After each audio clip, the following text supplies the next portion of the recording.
Micro ಬ್ರೂರಿ start hmm. ಮಾಡಬೇಕು ಅಂತ ಅನ್ಕೊಳ್ಳೋಣ. So tell me about this process and I think ನಿಮ್ಮ ಕಂಪನಿ ಪಾಯಿಂಟ್ ಹಾ, brewing solutions is into this. ಹೌದು. Tell me the over process. So first ಈಗ ನೀವು ಕಾನ್ಸೆಪ್ಷಲೈಸ್ ಮಾಡ್ತೀರಾ, ನಾನೊಂದು ಬ್ರೂರಿ ಇಡಬೇಕು, ಏನು ಮಾಡಬೇಕು ಅಂತ ಏನೂ ಇಲ್ಲ, ಐಡಿಯಾನೇ ಇಲ್ಲ. ಸೊ ನಾವು solutions company, will give you solution for your concept. ನಿಮ್ದು ಏನು ಬಜೆಟ್ ಇದೆ, ಎಲ್ಲಿ ಮಾಡ್ತಾ ಇದ್ದೀರಾ, ಯಾರು ನಿಮ್ಮದು ಆಡಿಯನ್ಸ್ ಪ್ರೊಫೈಲ್, ಯಾಕೆ ಮಾಡ್ತಾ ಇದ್ದೀರಾ. ಎಷ್ಟು ಅದು ಬಜೆಟ್ ಬೇಕು ಬೆಂಗಳೂರಲ್ಲಿ ಮಾಡಬೇಕಂದ್ರೆ? ಅದೇ ಅದೇ ನಿಮ್ಮ ಕ್ವೆಶ್ಚನ್ಗೆ. ಈಗ ನಾನು ಇಲ್ಲೆಲ್ಲೋ ಮಾಡಬೇಕು, ಎಮ್ ಜಿ ರೋಡಲ್ಲಿ ಮಾಡಬೇಕು, ಕೋರಮಂಗಲ, ಎಲ್ಲದಕ್ಕೂ ಬೇರೆ ಬೇರೆ ಬಜೆಟ್ಸ್ ಇರುತ್ತೆ. ಯಾಕೆಂದರೆ ಸಿ ಬಿ ಡಿ ಏರಿಯಲ್ಲೇ ಬೇರೆ ಥರ ಆಗುತ್ತೆ ಕಾಸ್ಟಿಂಗು, ಇಲ್ಲೆಲ್ಲೋ ಔಟ್ಸ್ಕರ್ಟ್ಸಲ್ಲೇ ಕಾಸ್ಟಿಂಗ್ ಬೇರೆ ಥರ ಆಗುತ್ತೆ. ಯಾಕಂದರೆ ಅಲ್ಲಿ ಇರೋ ರೇಂಜ್ ಆಫೀಸು ಅವ್ರ ಪ್ರಕಾರ ಬೇರೆ ಬೇರೆ ಥರ ಕಾಸ್ಟಿಂಗ್ ಬರುತ್ತೆ. ಬಟ್ ನಮ್ದು ಏನು ಸೊಲ್ಯೂಷನ್ ಅಂದರೆ, ನಮ್ಮದು ಟೀಮ್, ನಾವು ಫಸ್ಟ್ ಕಾನ್ಸೆಪ್ಷಲೈಸ್ ಮಾಡ್ತೀವಿ ನಿಮ್ಮ ಬಜೆಟ್ ಪ್ರಕಾರ. ಎಷ್ಟು ನೀವು ಹಾಕ್ಬೇಕು ಎಕ್ವಿಪ್ಮೆಂಟ್ಗೆ. ನಾವು ಜರ್ಮನ್ ಎಕ್ವಿಪ್ಮೆಂಟ್ ಯೂಸ್ ಮಾಡ್ತಾ ಇದೀವಿ ಒಂದು ಜಾಗದಲ್ಲಿ, ಒಂದು ಕಡೆ ಚೆಕ್ ಎಕ್ವಿಪ್ಮೆಂಟ್ ಯೂಸ್ ಮಾಡ್ತಾ ಇದೀವಿ, ಇನ್ನೊಂದು ಕಡೆ ಇಂಡಿಯನ್ ಹೈಬ್ರಿಡ್ ಎಕ್ವಿಪ್ಮೆಂಟ್ ಯೂಸ್ ಮಾಡ್ತಾ ಇದೀವಿ, ಒಂದು ಕಡೆ ಇಂಡಿಯನ್ ಎಕ್ವಿಪ್ಮೆಂಟ್ ಯೂಸ್ ಮಾಡ್ತಾ ಇದೀವಿ. ಸೊ ಆ ಥರ ಡಿಫ್ರೆಂಟ್ ಎಕ್ವಿಪ್ಮೆಂಟ್ಸ್, ಅದು will give you different output of the beverage. ಯಾವ ಲೆವೆಲ್ ಬಿಯರ್ ಬೇಕು ಅನ್ನೋದು ಮೈಂಡಲ್ಲಿದ್ದರೆ, ನನಗೆ ಬೆಸ್ಟ್ ಆಫ್ ದ ಬೆಸ್ಟ್ ಅದು ಇದು ಬೇಕು ಅಂದರೆ ಇನ್ವೆಸ್ಟ್ಮೆಂಟು ಹಂಗೆ ಬರುತ್ತೆ. ಓಕೆ. ಇಲ್ಲ ನನಗೆ ಇಷ್ಟೇ ಇನ್ವೆಸ್ಟ್ಮೆಂಟಲ್ಲಿ ಗುಡ್ ಹೈ ಕ್ವಾಲಿಟಿ ಬಿಯರ್ ಬೇಕು ಅಂದರೆ ಅದರಲ್ಲೂ ಮಾಡ್ಬೋದು. ಸೊ ನಿಮ್ದು ಇನ್ವೆಸ್ಟ್ಮೆಂಟ್ ಪ್ರಕಾರ ಒಂದು ಸೊಲ್ಯೂಷನ್ ಪ್ಯಾಟರ್ನ್ ಸಿಗುತ್ತೆ. ಯಾಕೆಂದರೆ ಒಬ್ಬೊಬ್ರಿಗೆ ಒಂದೊಂದು ಆಸೆ ಇರುತ್ತೆ. ನನಗೆ ಮರ್ಸಿಡೀಸ್ ಬೆನ್ಸ್ ಇಷ್ಟ ಆಗುತ್ತೆ, ಒಬ್ರಿಗೆ ಬಿ ಎಮ್ ಡಬ್ಲ್ಯೂ ಇಷ್ಟ ಇರುತ್ತೆ, ಒಬ್ಬರು ಆಡಿ ಇಷ್ಟ ಇರುತ್ತೆ, ಒಬ್ರಿಗೆ ಮಾರುತಿ ಸುಜುಕಿಲೇ ನಂಗೆ ಸಾಕಪ್ಪ ಅದು ಕಾರೇ ಓಡಿಸ್ತೀನಿ, ಹಂಗೂ ಮಾಡ್ಬೋದು ಆ ಥರ. ಸೊ ಅದ್ರ ಪ್ರಕಾರ we give you customise solution. ಆಮೇಲೆ ಅಲ್ಲಿ ನಮ್ಮದು ಟೀಮ್ ಇರಲೇಬೇಕು. ಓಕೆ. ಸೊ ಫಾರ್ ಇವಾಗ ನಾನು ನಿಮ್ಮನ್ನು ಅಪ್ರೋಚ್ ಮಾಡಿದ್ದೀನಿ, ಹಾಂ ನೀವು ನನ್ನ ಬಜೆಟ್ ಕೇಳಿದ್ದೀರಾ. ಹಾಂ ಬಜೆಟ್ ಕೇಳಾದ್ಮೇಲೆ ನಾನು ನಿಮಗೆ ಹೇಳ್ತೀನಿ ರಿಕ್ವೈರ್ಮೆಂಟ್ಸು ಈ ಏರಿಯಲ್ಲಿ ಮಾಡ್ತೀನಿ ಅಂತ ಹೇಳ್ತೀನಿ. ಅಲ್ಲಿಂದ ಏನಾಗುತ್ತೆ ಆಮೇಲೆ? ಅಲ್ಲಿಂದ ಅದೇ ಕಾಸ್ಟಿಂಗ್ ತೆಗೆದು ಜಾಗ ಫಸ್ಟು ಫೈನಲೈಸ್ ಮಾಡ್ತೀವಿ. ಬ್ರೂರಿಗೆ ಇಷ್ಟು ಜಾಗ ಬೇಕು, ಇದಕ್ಕೆ ಇನ್ಫ್ರಾಸ್ಟ್ರಕ್ಚರ್ ಇಷ್ಟು ಡೆವಲಪ್ ಮಾಡಬೇಕು, ಫ್ಲೋರಿಂಗ್ ಯಾವ ಥರ ಮಾಡಬೇಕು, ಡ್ರೈನೇಜ್ ಸಿಸ್ಟಮ್ ಹೆಂಗೆ ಮಾಡಬೇಕು, ಇದಿಲ್ಲದಿದ್ರೆ ಕಂಪ್ಲೇಂಟ್ ಸಿಗಲ್ಲ. ಬ್ರೂರಿಗೆ ಫ್ಲೋರಿಂಗು ಮ್ಯಾಟ್ರ್ ಆಗುತ್ತೆ? ಹೌದೌದೌದು ಎಲ್ಲ. ಯಾವ ರೀತಿ ಮ್ಯಾಟ್ರ್ ಆಗುತ್ತೆ? ಯಾಕೆಂದರೆ ಇದು heavy duty equipments. Normal tiles ಇಷ್ಟು ಒಂದು 2 mm 3 mm ಇರೋದು ಹಾಕ್ಬಿಟ್ರೆ ಅದೆಲ್ಲ ಒಡೆದೋಗುತ್ತೆ. ಅದರೊಳಗಡೆ ನೀರು ಪರ್ಕೊಲೇಟ್ ಆಗಿ ಎಲ್ಲ ಹಾಳಾಗಕ್ಕೆ ಶುರು ಆಗುತ್ತೆ, ನೆಲ ಅಲ್ಲಿ ಕಂಟ್ಯಾಮಿನೇಷನ್ ಶುರು ಆಗುತ್ತೆ. ಅದನ್ನ ಹೆಂಗೆ ತೆಗಿಯೋದು, ಏನೂ ಮಾಡೋಕ್ಕಾಗಲ್ಲ.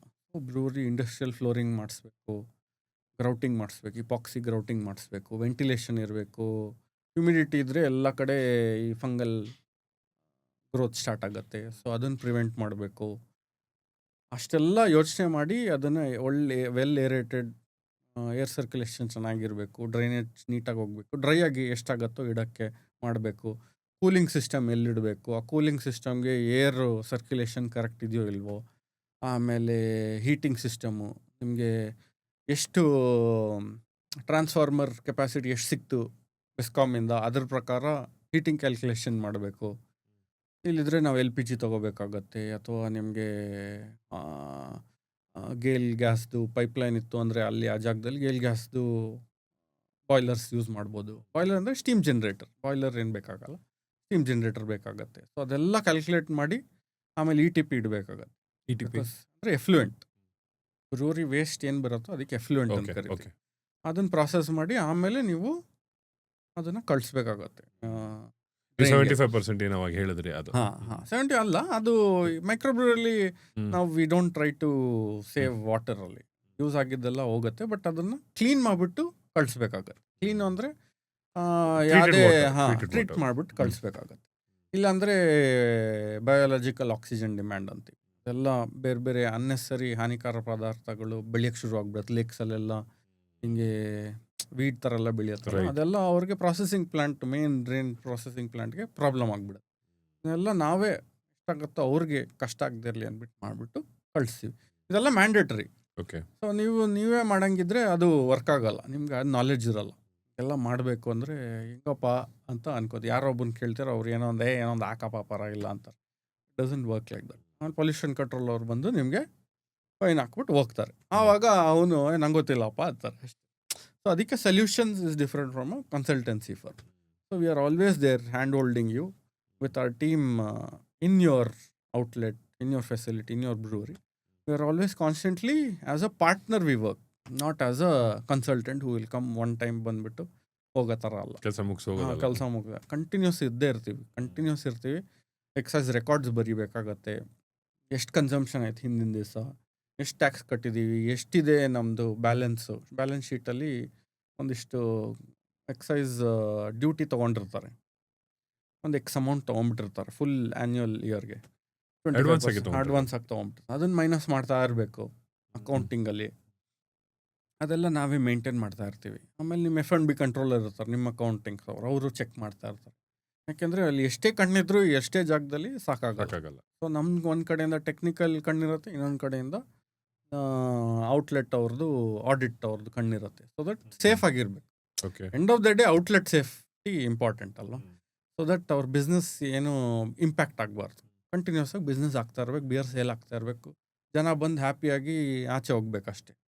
ಹಿಂದೆ ಎಲ್ಲ ಏನೇನು ಒಂಥರ ನಾರ್ಮಲ್ ಆಗಿ ನಡೀತಾ ಇರಬೇಕು. ನಾನೇ ಎಲ್ಲ ಮಾಡ್ತೀನಿ ಅಂತ ಹೋದರೆ ಚಾನ್ಸೇ ಇಲ್ಲ, ಆಗೋದೇ ಇಲ್ಲ. ಒಂದು ಟೀಮ್ ವರ್ಕ್ ಇರಬೇಕು. ಸೊ ನಾವು ಆ ಟೀಮ್ ವಿ ಗಿವ್ ಯು. ನೀವು ಹೇಳಿದ್ರಲ್ಲಿ ನನಗೊಂದೀಗ ಜಸ್ಟ್ ತಲೆಗೆ ಕ್ವಶನ್ ಬಂದಿದೆ. ಏನಂದ್ರೆ ನೀವು ಆ ಜಾಗ, ಫ್ಲೋರಿಂಗು ಎಲ್ಲ ತುಂಬಾನೇ ಕೇರ್ ತಗೋಬೇಕು, ತುಂಬಾ ಹೌದು. ಸ್ಟ್ಯಾಂಡರ್ಡ್ಸ್ ಅಂತ ಹೇಳಿದ್ರು. ಬಟ್ ಎಷ್ಟು ಮೈಕ್ರೋ ಬ್ರೂವರೀಸ್ ಬೆಂಗಳೂರಲ್ಲಿ ಇರೋದು ನಾನು ನೋಡಿದಂಗೆ ಹೋಗಿದ್ದಾಗ ಆ ಟ್ಯಾಂಕ್ಗಳೇನಿರುತ್ತೆ ಎಲ್ಲ ಹೊರಗಡೆನೆ ಕಾಣಿಸುತ್ತೆ ನಿಮಗೆ. ಹೌದು ಅದೆಲ್ಲ ಹೊರಗಡೆ ಕಾಣಿಸೋದು ಯಾಕೆ? ನೀವು ಕಾಣಿಸಿದಾಗ ಕ್ಲೀನಾಗಿರತ್ತೆ ನೋಡಿ.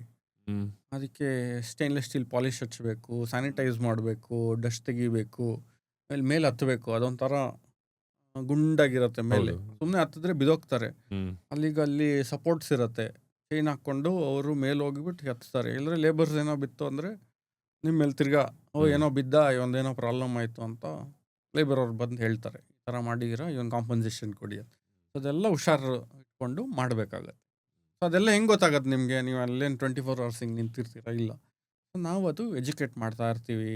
ಪ್ಲಸ್ ನಮ್ಮ ಜನ ಎಲ್ಲ ಬ್ರೂಯಿಂಗ್ ಕೋರ್ಸಸ್ ಮಾಡಿರ್ತಾರೆ, ಮೈಕ್ರೋಬಯಾಲಜಿ ಮುಗಿಸಿರ್ತಾರೆ, ಹ್ಯಾಸಪ್ ಸರ್ಟಿಫಿಕೇಷನ್ ಇರುತ್ತೆ.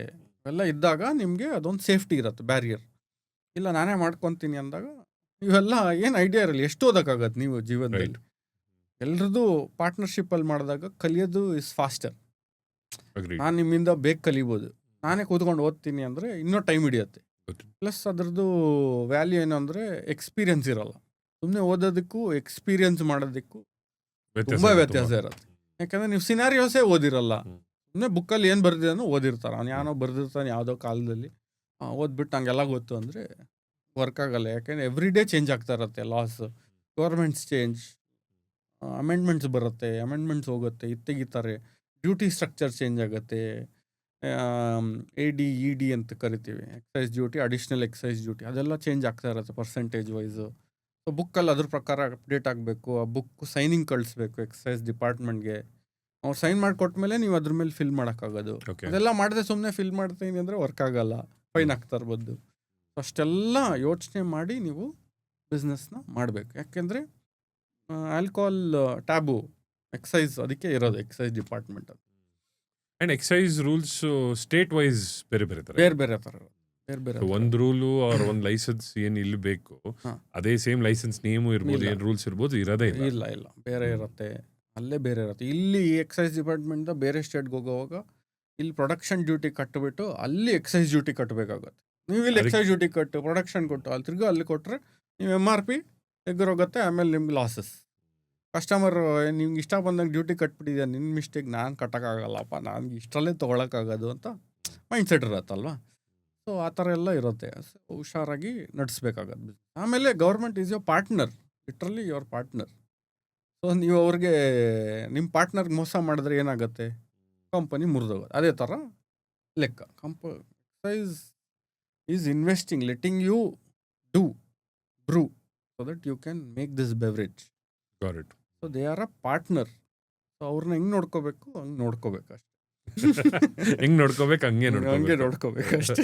ಅರ್ಥ ಮಾಡ್ಕೊಳ್ಳೋ ಅಷ್ಟೇ.